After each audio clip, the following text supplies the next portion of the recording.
মন্ত্রণালয়ে কিন্তু প্রক্সি দেন, কিন্তু উনি আইন শৃঙ্খলা রক্ষা করার ক্ষেত্রে আমি মনে করি ব্যর্থ হয়েছে। যে সরকারের কাছে নিজের দলের লোকের জীবনের নিরাপত্তা নাই, সেই সরকারের কাছে বাংলাদেশের সাধারণ মানুষের জীবনের কি নিরাপত্তা আশা করা যেতে পারে? বাংলাদেশের সমস্যার সমাধানের ক্ষেত্রে সবচাইতে বড় বাধা হয়ে দাঁড়িয়েছে এখন আইন শৃঙ্খলা পরিস্থিতি।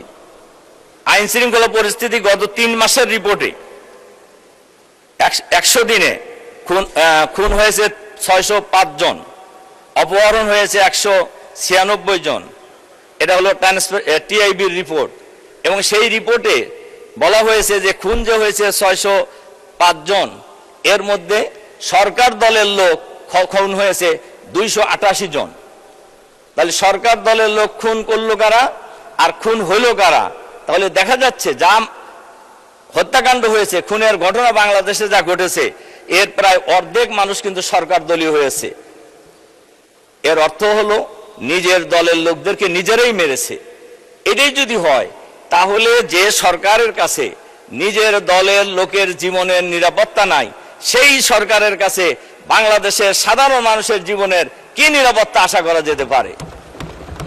মাননীয় স্পিকার, এবং ধর্ষণের শিকার হয়েছে, এই বিস্তারিত রিপোর্ট আমাদের কাছে আছে। আমাদের মাননীয় স্বরাষ্ট্রমন্ত্রী আলহামদুলিল্লাহ উনি সব দিক দিয়ে দক্ষ, উনি সব মন্ত্রণালয়ে কিন্তু প্রক্সি দেন, কিন্তু উনি আইন শৃঙ্খলা রক্ষা করার ক্ষেত্রে আমি মনে করি ব্যর্থ হয়েছে।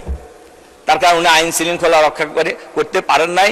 গত পরশুদিনও আপনার সব পত্রিকায় এসেছে, লক্ষ্মীপুরে মা এবং 3 জন মেয়ে, ঢাকা বিশ্ববিদ্যালয়ের একজন ছাত্রী সহ 3 বোন এবং মাকে নৃশংসভাবে হত্যা করা হয়েছে।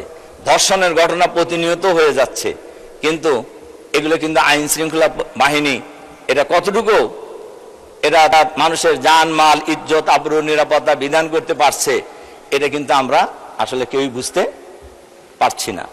মাননীয় স্পিকার, মাদকের ব্যাপারে এই এখনই একটা বিল দেখলাম যে আমাদের মাননীয় স্বরাষ্ট্রমন্ত্রী বিল আনছেন মাদকের বিরুদ্ধে, কিন্তু মাদক আজকে এই পার্লামেন্টের আমরা সবাই, সরকারি দল বিরোধী দল, আমরা কিন্তু সবাই ঐক্যমত পোষণ করেছি যে মাদক একটা ক্যান্সার, এই ক্যান্সারের মতো একটা জাতিকে ধ্বংস করে খাচ্ছে, কিন্তু মাদক বন্ধ হচ্ছে না। মাদক সেবী এবং মাদক সেবীর সংখ্যা এখন একটা রিপোর্ট অনুযায়ী 83 লাখ, এর সিংহভাগই হলো যুবক। কাজেই দেরিতে হলেও আমাদের মাননীয় স্বরাষ্ট্রমন্ত্রী মাদকের বিরুদ্ধে বিল আনছেন। আমরা আশা করব এই বিল বাস্তবায়নের মধ্য দিয়ে, আইন পাশ করার মধ্য দিয়ে বাংলাদেশের মাঠে থেকে মাদক চিরতরে বিদায় নেবে, ইনশাআল্লাহ নেওয়া উচিত। এটা নিতে হলে মাদক সেবী চাইতো মাদক সরবরাহকারীদেরকে আগে চিহ্নিত করতে হবে, এবং মাদক যে দেশ থেকে আসছে এই আশাটা বন্ধ করতে হবে, এটাও কিন্তু স্বরাষ্ট্রমন্ত্রীর দায়িত্ব। তাহলে দেখা যাচ্ছে আইন শৃঙ্খলা পরিস্থিতির অবনতি হয়েছে মারাত্মকভাবে, দেশে কোনো আইন শৃঙ্খলা নাই, আবার মাদকের সয়লাভও হয়েছে, কিন্তু এটাও কিন্তু স্বরাষ্ট্রমন্ত্রীর সাথেই রিলেটেড। এজন্য এই আইন পাশ করার মধ্য দিয়ে আমরা আশা করব মাদক বাংলাদেশ থেকে চিরদিনের জন্য বিদায় নেবে, আমাদের দেশের যুবকরা মাদকের এই নেশা থেকে রেহাই পাবে।